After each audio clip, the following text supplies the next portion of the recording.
मैं राहुल कुमार, स्वागत है आपका वरण्यम एजुकेशन के इस यूट्यूब चैनल में। और आज के इस वीडियो में कंप्यूटर क्लास का, जैसे कि आपको पता होगा कि हम कंप्यूटर क्लासेस आप लोगों को प्रोवाइड कर रहे हैं और सिविल कोड के कंप्यूटर क्लास के तौर पे आज पांचवा दिन है, या फिर कह लीजिए कि पांचवा टेस्ट है। दिन तो नहीं है पांचवा, लेकिन टेस्ट 5 है। यानी कि अभी जो हम आपको वीडियो में बताएंगे क्वेश्चन और सिखाएंगे, समझाएंगे इसके बारे में, ये क्या है, पांचवा डे है। आज डे के अकॉर्डिंग देखेंगे तो पांचवा है, ठीक है। इस चीज़ को आप समझ लीजिए। और इससे पहले 4 और हम आपको बता चुके, तो अगर आप नहीं देखे शुरू से तो देख लीजिए। और अगर आपसे रिक्वेस्ट यही करेंगे, एक बीच में रिक्वेस्ट करेंगे कि अगर आप वीडियो अभी तक पहुंचे हैं, वीडियो को देख रहे हो, चैनल को सब्सक्राइब नहीं किए तो प्लीज़ चैनल को सब्सक्राइब कर दीजिएगा, वीडियो को लाइक कर दीजिएगा। और जब वीडियो देख लीजिएगा तो आपको अच्छा खराब जैसा भी लगेगा, जो भी आपका कमेंट होगा आप अपना कमेंट भी बता दीजिएगा। और साथ में आप अपना जो भी क्वेश्चन कन्फ्यूजन के तौर पर रहेगा वो कन्फ्यूजन भी आप वहाँ पर से लिख दीजिएगा, तो हम आपका रिप्लाई जरूर करेंगे। तो चलिए आज का क्लास हम शुरू करते हैं। और आज के क्लास शुरू करने से पहले आपसे एक बात और हम शेयर करना चाहेंगे कि वरण्यम एजुकेशन का टेलीग्राम चैनल है, जो कि आप सर्च कर सकते हैं। टेलीग्राम ओपन कर लीजिए, उसमें सिंपल वरण्यम एजुकेशन लिख लीजिए, आपके स्क्रीन पे भी शो कर रहा होगा स्पेलिंग। हालांकि जो यूट्यूब चैनल का स्पेलिंग सेम है, कई बार लोग स्पेलिंग में, वरण्यम के स्पेलिंग में प्रॉब्लम हो जाता है, तो आप देख के सर्च कर लीजिए और उसके बाद फिर वहां पे जाके ज्वाइन हो जाइए। जिसमें क्या होगा कि जो भी कंटेंट हम आपको पढ़ा रहे हैं उसका पीडीएफ आपको वहां पे मिल जाएगा। अभी तक इससे पहले 4 अभी आपको अपलोड कर चुके हैं वहां पे पीडीएफ।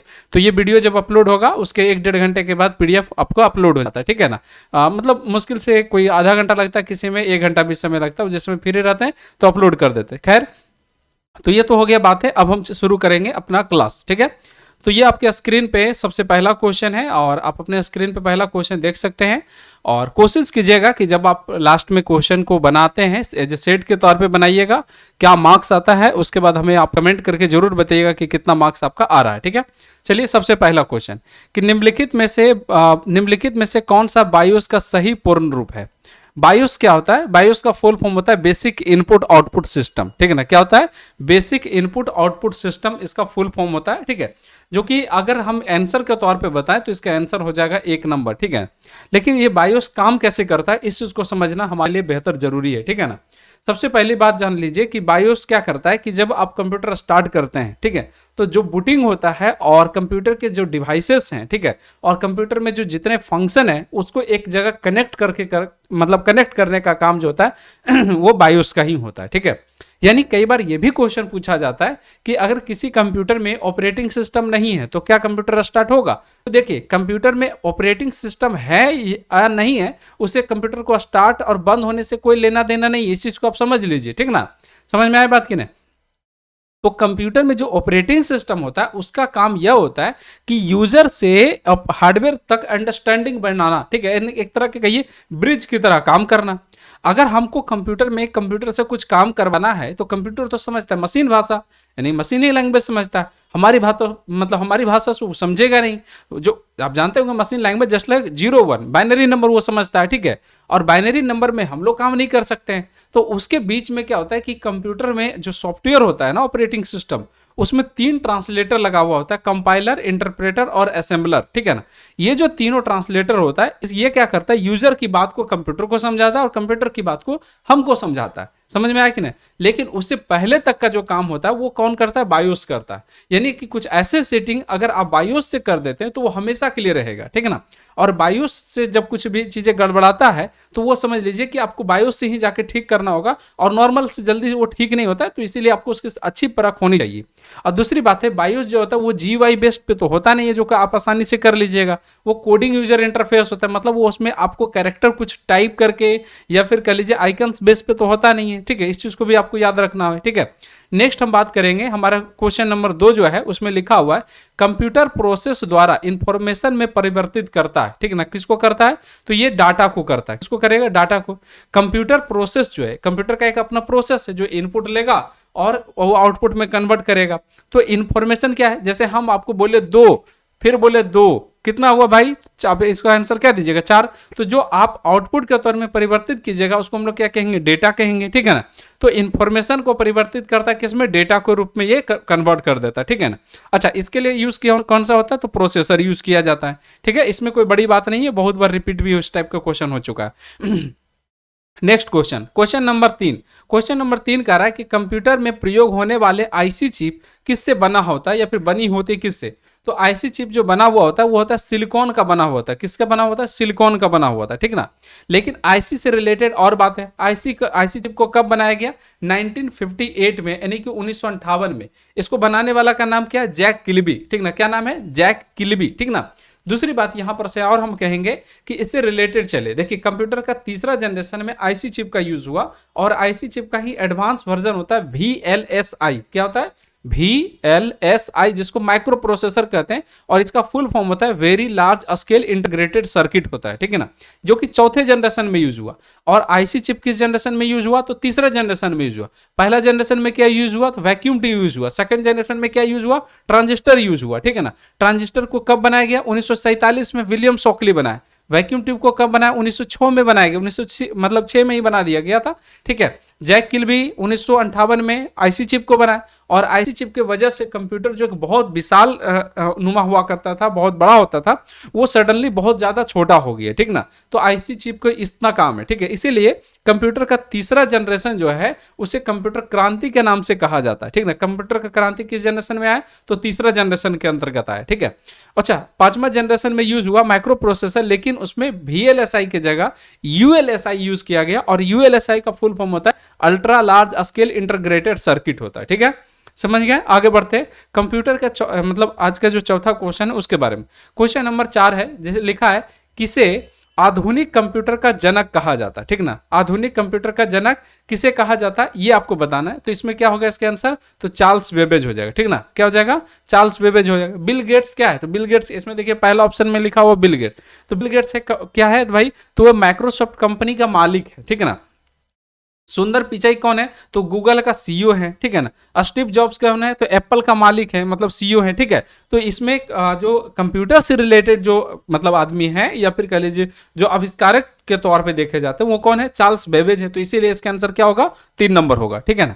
नेक्स्ट क्वेश्चन है 5 नंबर है, इसमें कह रहा है कि निम्नलिखित में से कौन सा हार्डवेयर नहीं है, ठीक है। हम हार्डवेयर से रिलेटेड आपको सिंपल समझा दिए हैं कि हार्डवेयर क्या होता है। हार्डवेयर एक just like a physical component, मतलब कंप्यूटर के जितने भी फिजिकल कंपोनेंट होते हैं उसे हम हार्डवेयर कहते हैं। यानी कंप्यूटर को 2 भाग में बांटते हैं, एक पहला भाग जो होता है हार्डवेयर होता है और दूसरा होता है सॉफ्टवेयर होता है। अब हार्डवेयर को कंप्यूटर के 6 अलग अलग कैटेगरीज में हम लोग देखते हैं, जिसमें पहला जो कैटेगरीज होते हैं वो इनपुट होता है, दूसरा आउटपुट होता है, तीसरा प्रोसेस है, चौथा क्या होता है? स्टोरेज होता है, और पांचवा जो होता है उसका नाम होता है कम्युनिकेशन। कम्युनिकेशन में जैसे वाईफाई हो गया, राउटर हो गया, ये सारा चीज उसके अंतर्गत आ जाता है, जिसको नेटवर्किंग डिवाइस के नाम से भी हम लोग जानते हैं, ठीक है। अब यहां पर से सॉफ्टवेयर हार्डवेयर नहीं है, तो इसका आंसर क्या हो जाएगा? विंडो एक्सपी, ठीक है ना। विंडो शब्द के आपसे रिलेटेड आपको बात बता देना चाहेंगे कि जो विंडो शब्द जब भी कभी आएगा ना तो उसका मतलब समझ लीजिएगा कि ये माइक्रोसॉफ्ट के द्वारा बनाया हुआ एक क्या है? ऑपरेटिंग सिस्टम है। क्या भाई है? OS। OS का मतलब होता है ऑपरेटिंग सिस्टम, जिसे 2001 में विंडो एक्सपी को बनाया गया था। और विंडो का सबसे पहला वर्जन जो पहला संस्करण अगर आपसे पूछा जाएगा तो 1995 में आया था। और विंडो का अभी के अकॉर्डिंग, अभी जो हम आपको वीडियो बना रहे हैं ये कौन सा डेट है आज? 24/11 है, 24 तारीख 11वां महीना है, ठीक है। तो 24 नवंबर को हम अभी वीडियो बना रहे हैं। तो अभी के अनुसार जो लेटेस्ट वर्जन है विंडो का वो है विंडो 11, ठीक है ना। क्या है? तो विंडो 11 है, ठीक है। और ये क्या है? इसका नाम क्या है? तो विंडो एक्सपी, ठीक है। अब देखिएगा इसमें से हार्डवेयर कौन नहीं है? तो विंडो एक्सपी हो जाएगा इसका, ठीक है। नेक्स्ट हम चले, अगला क्वेश्चन नंबर कितना है? तो क्वेश्चन नंबर हमारा है 6। इसमें क्या कह रहा है? कहा है क्वेश्चन नंबर 6 कह रहा है कि एक कंप्यूटर में सभी अंकगणितीय तथा तार्किक परिचालन, ठीक है ना, यानी कि लॉजिकल, ठीक ना, न्यूमेरिकल एनालॉजिकल जो फंक्शन है वो किसके द्वारा किया जाता है और फिर कहाँ होता है? किसके द्वारा किया जाता है? तो ALU के द्वारा किया जाता है। क्या होता है? ALU। देखिए CPU का 3 भाग होता है, ALU होता है, ठीक है, CU होता है और MU होता है, ठीक है ना। जो कि आप क्वेश्चन नंबर 7 में भी सेम यही बात आप सुन रहे होंगे। क्या लिखा हुआ है कि एक सीपीयू का 3 भाग होता है, ठीक। एक जो सीपीयू है ना, देखते हैं ना, जिसको माइक्रो प्रोसेसर हम लोग कहते हैं, सीपीयू का 3 भाग होता है। कौन कौन? ALU, ठीक है, MU और CU, या फिर ALU, CU और MU, ठीक है ना। इस चीज को याद रखिएगा। अब ALU के अंदर जो मतलब सॉरी सीपीयू के अंदर जो, यहाँ पे एक थोड़ा सा गलती बोल दी, सीपीयू का 3 भाग होता है, मैं कभी गलती से ALU बोल दिए, ठीक है। सीपीयू का 3 भाग है, जिसमें कि ALU जो है उसका काम है अर्थमेटिक लॉजिक यूनिट, इसका फुल फॉर्म भी होता है, और इसके नाम से ही इसका काम का भी पता चल जाता है कि यह क्या करता है, मतलब गणितीय काम करता है, मैथमेटिकल काम करता है। जबकि सीयू जो है, कंट्रोल यूनिट जो है, उसका काम यह है कि सभी व्यवस्थित चीजों को कंट्रोल करके रखना।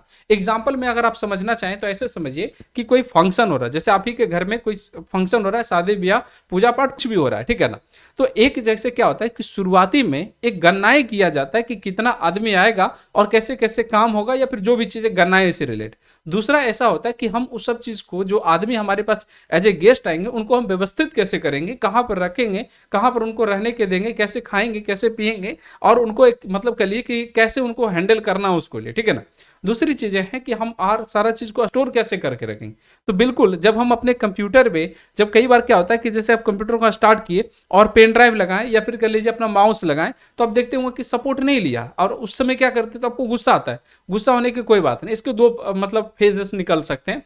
एक तो यह होगा कि ऑपरेटिंग सिस्टम या फिर कह लीजिए कंप्यूटर उस चीज को रीड ही नहीं कर पाया, ठीक है ना। दूसरा यह होगा कि हो सकता है वो डिवाइस ही खराब हो, ठीक है ना। तो अगर रीड नहीं कर पाए तो कंप्यूटर को रीस्टार्ट मारिए, ठीक हो जाएगा, समझ गए, रीड कर लेगा।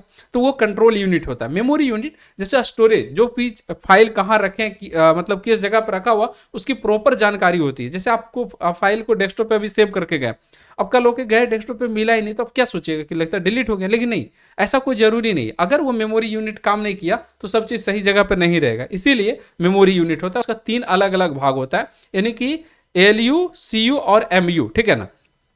नेक्स्ट हम बात करेंगे, अगला जो यहां पर से है HDMI। HDMI क्या होता है? एक वायर का नाम है, एक तार का नाम है। HDMI से पहले कंप्यूटर में VGA केबल लगा हुआ था, ठीक ना। क्या लगा रहता था? VGA केबल लगा रहता था। अभी हमारे कंप्यूटर में इंटरनेट है नहीं, यानी तो आपको हम यहाँ पर से ना VGA और HDMI में ना आपको यहाँ पर से साफ तौर पे हम फर्क समझा देते हैं कि दोनों में देखिए किस तरह का वायर होता है। यानी कि वायर को देख के ही आप समझ जाते हैं कि हाँ भाई ये VGA है और ये HDMI है, ठीक है ना।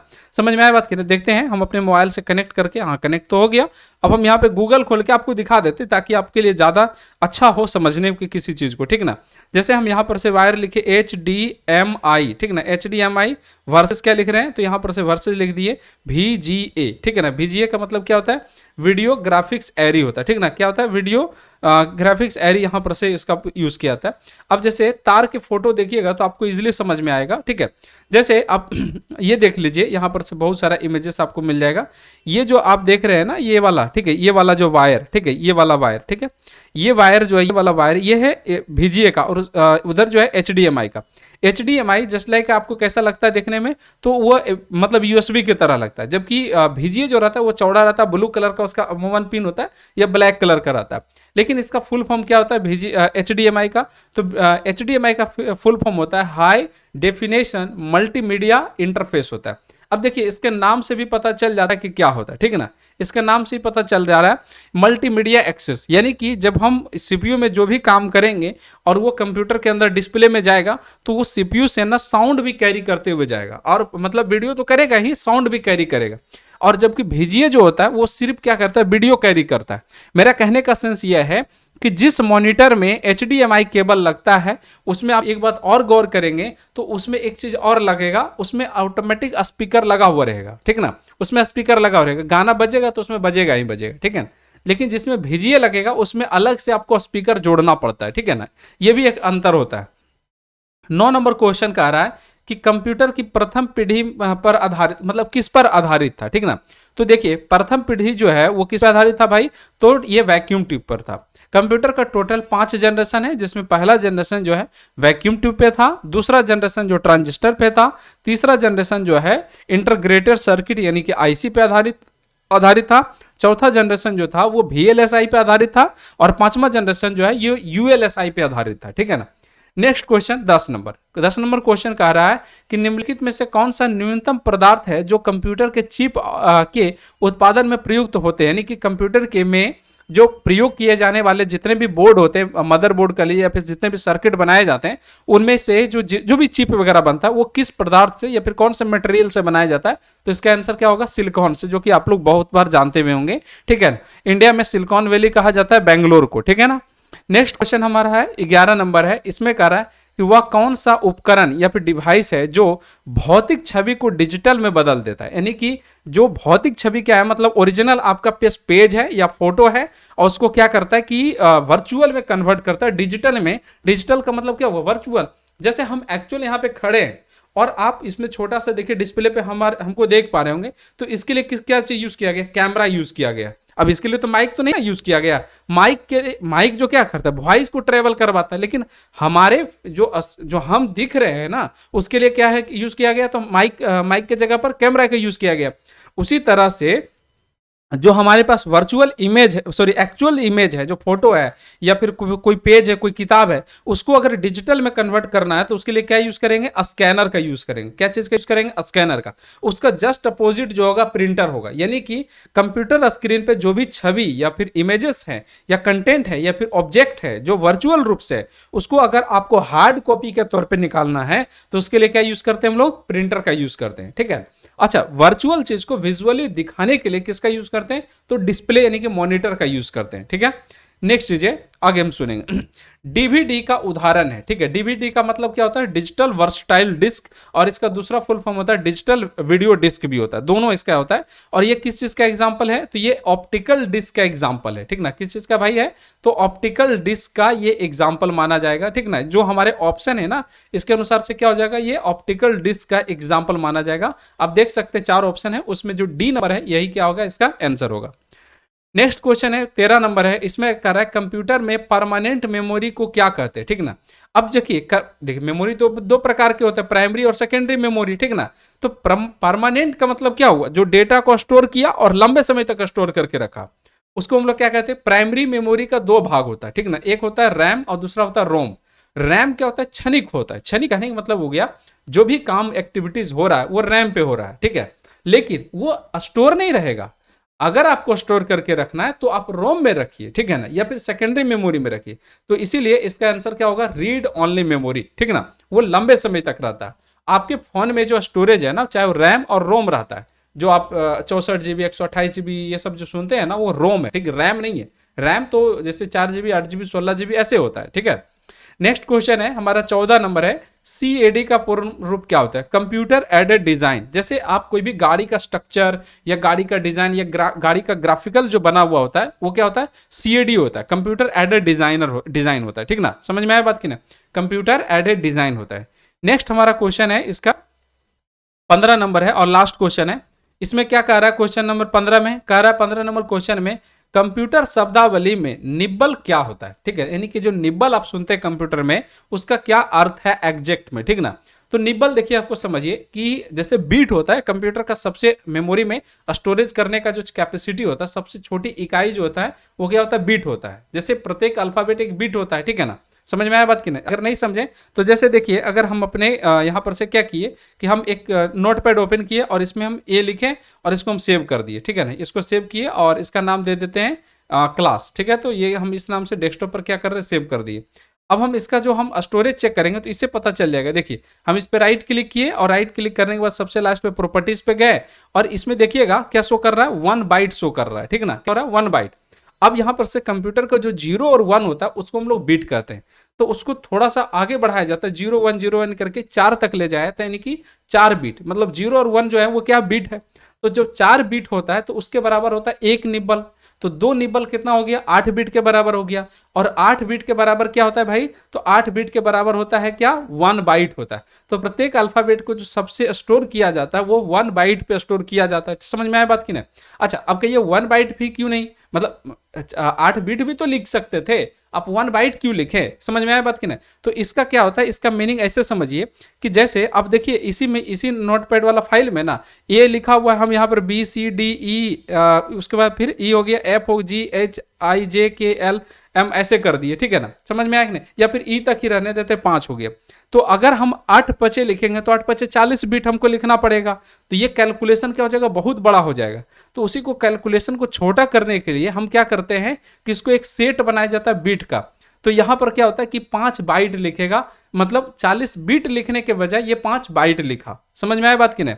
इसको डिटेल्स में समझना तो आप कमेंट कर दीजिएगा, हम इस पे एक वीडियो आप बना करके समझा देंगे। हालांकि इसका आंसर हो जाएगा आधा मतलब कहाँ गया, हाँ आधा बाइट हो जाएगा। क्या हो जाएगा, आधा बाइट हो जाएगा। ठीक है ना, क्योंकि 8 बाइट मतलब कहाँ गया बाइट, हाँ आधा बाइट हो जाएगा, इसका आंसर 1 नंबर हो जाएगा। ठीक है, अब इस चीज को समझ लीजिए कि जैसे 8 बीट बराबर क्या होता है, तो 1 बाइट होता है। ठीक है ना, और इसमें 2 निबल का यूज किया जाता है, यानी कि 2 निबल बराबर 1 बाइट हो गया। तो अगर हम आपसे ये पूछ रहे कि 1 निबल तो क्या होगा, तो आधा बाइट बराबर हो जाएगा, ठीक है ना। समझ में आया बात कि नहीं। तो इससे रिलेटेड आपको कोई कंफ्यूजन और रह गया हो तो आप हमें कमेंट करके बता दीजिएगा, हम इसका आंसर आपको रिप्लाई कर देंगे और मिलेंगे अगले क्लास में।